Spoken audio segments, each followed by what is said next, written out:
welcome to Miguel's video series on 2S LGBTQI family planning. I'm Aruna Boudran, and I'll be your host as we discuss family planning and assisted reproductive technologies for 2S LGBTQI communities in the Ontario context. In this episode, we'll be discussing Ty's question around surrogacy. Ty tweets, "My partner and I want to try conceiving through a surrogate, but it sounds complicated and expensive. Is it easier if we just find a friend to carry our child?" That is a great question, Ty. In order to answer Ty's question, let's break it down into components so that we can address them one by one. The first part that we'll look at is understanding what surrogacy actually is, including the different types that prospective parents should be aware of. The second part is who can be a surrogate. And the third part is the costs associated with surrogacy. Lastly, we'll talk about whether the process can be simplified at all. These are common questions 2S LGBTQI people have when exploring options for planning a family. So let's get started.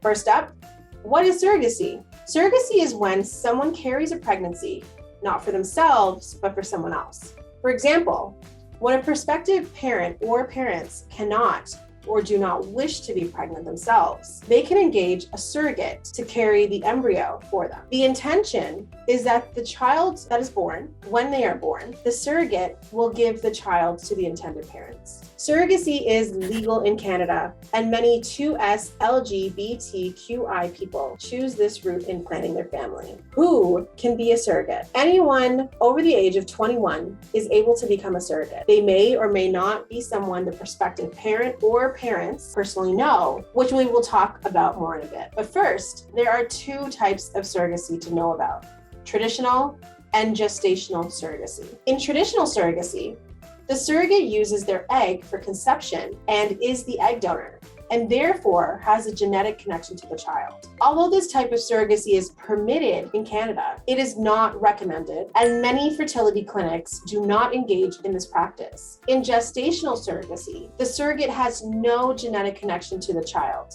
The egg used to create the embryo was either from an egg donor or an intended parent. This is the most common type of surrogacy. As for whether or not you know the surrogate personally, that's up to you. The law makes no distinction. However, there may be other factors you'll want to work out before agreeing to anything with a surrogate who you know personally, such as how to handle potential stresses surrogacy might place on your relationship, or what to do in certain situations to avoid conflict. Next up is the cost. Although the incidental and related costs pertaining to surrogacy varies, the most important thing to know is that it is illegal to pay a surrogate in Canada. A surrogate can be reimbursed for expenses related to the surrogacy itself, but to get reimbursed, the surrogate must sign a declaration and provide proof of the expense, such as receipts or invoices. They'll also need to hold on to all receipts and documentation related to the surrogacy for at least 6 years. The Health Canada website provides a set of regulations outlining what a surrogate can be reimbursed for,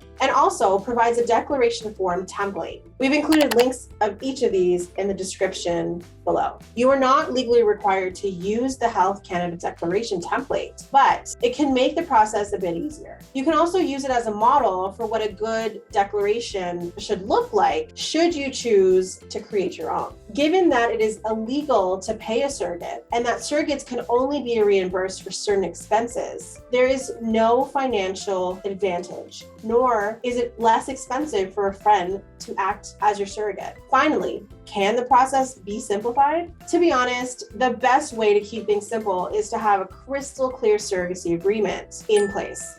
In fact, it is imperative that the surrogate and the intended parent or parents sign a surrogacy agreement prior to any embryos being transferred into the surrogate. If an agreement is signed after the pregnancy occurs, it may be considered invalid. Surrogacy agreements are legal documents that outline each party's roles and responsibilities pertaining to the surrogacy, including preconception, during the pregnancy, and post-birth. They cover everything from parental and custodial rights to any behaviors that the surrogate can or cannot engage in, to reimbursable expenses, to confidentiality, and even what happens in the event that the pregnancy is terminated.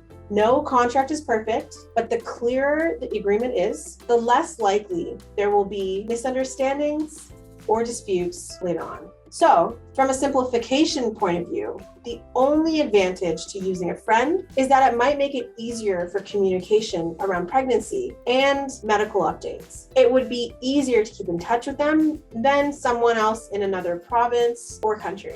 In Ontario, in order for a surrogate to not automatically be recognized as a child's parent, a few conditions must be met. First, there must be a surrogacy agreement in place. Second, everyone involved must obtain independent legal advice. And third, there are no more than 4 intended parents. Finally, the child is conceived through assisted reproduction. Another thing to keep in mind is that after the child is born, the surrogate will also need to sign a consent releasing the child to the parents. This consent cannot be signed until after the child is 7 days old. Who makes decisions regarding the care and well-being of the child during those 7 days should be explicitly written into the surrogacy agreement. Otherwise, the intended parents run the risk of the surrogate being the primary decision maker for the baby during those 7 days. To manage risk in these arrangements, a lawyer should be involved as soon as a decision is made